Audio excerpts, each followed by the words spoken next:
పోకిరి ఒక స్టార్ హీరోని సూపర్ స్టార్ని చేసిన మూవీ. అప్పటి వరకు హిట్లు, సూపర్ హిట్లు మాత్రమే తీయగలడు అనుకున్న డైరెక్టర్కి ఇండస్ట్రీ హిట్ కూడా 3 నెలల్లో తీయగలను అని నిరూపించిన మూవీ. కమర్షియల్ యాక్షన్ మూవీ అంటే వైట్ షర్ట్ వేస్తేనే రఫ్ లుక్ వస్తుంది అన్నట్టుగా చూపించేవారు అప్పట్లో. వన్స్ పోకిరి రిలీజ్ అయ్యాక లెక్క అంతా మారిపోయింది. చేతికి కర్చీఫ్ కట్టి సెట్ మీద సెట్ వేస్తే కూడా మాస్ హీరోగా చూపించవచ్చు అని నిరూపించిన మూవీయే పోకిరి. గ్యాంగ్ మాఫియా అంటే ఆర్జీవి గారు చూపించిన శివ, సత్య మూవీస్లో తప్ప తెలుగులో వాటి మీద పెద్దగా మూవీస్ రాలేదు. మూవీ అంత పర్ఫెక్ట్గా రావడానికి పూరి గారి రైటింగ్, మహేష్ బాబు గారి స్క్రీన్ ప్రెజెన్స్, మణిశర్మ గారి మ్యూజిక్ ఇలా ఒకటని చెప్పలేం.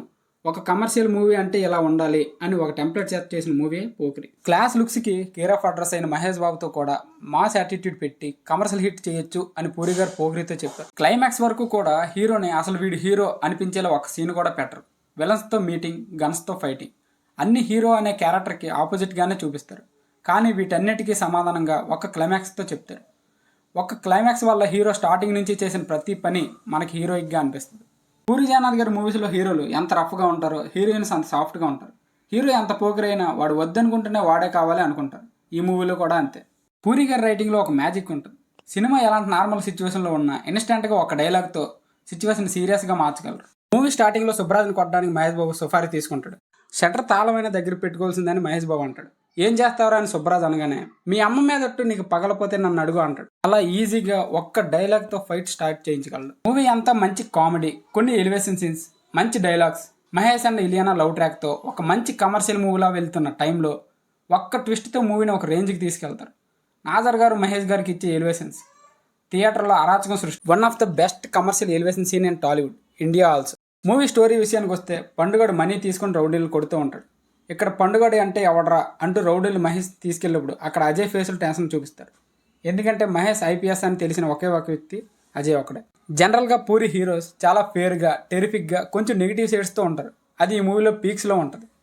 మూవీలో హైలైట్ సీన్స్ చాలా ఉంటాయి. కానీ ఒక నార్మల్ రౌడీ పోలీస్కి దమ్కి ఇచ్చేసి మీ నాన్న నిరోధ్ వాడాల్సింది అనవసరంగా పుట్టావు, బిల్డర్ హ్యాండ్ ఓవర్ చేసాడా. క్లైమాక్స్ చూసిన తర్వాత మనకు అర్థమవుద్ది హీరో పోలీసులకు కూడా ఎందుకు భయపడ్డు అని. తర్వాత వచ్చే లోకల్ ట్రైన్ ఫైట్ సీన్, ఆ ఫైట్ సీన్ విజువల్గా అంత క్లారిటీగా ఉండదు. అయినా సరే ఆ విజువల్ అలా కళ్ళ ముందు ఉంటుంది అంతే. బాబు స్క్రీన్ ప్రెజెన్స్ అలా ఉంటుంది. మరి దానికి తోడు మణిశర్మ గారి బీజిఎం మెంటల్ మాస్ అంతే. ఐటెం సాంగ్స్ అంటే అదెప్పుడో సిల్క్ స్మిత టైం అప్పుడు సాంగ్ చెప్పేవారు.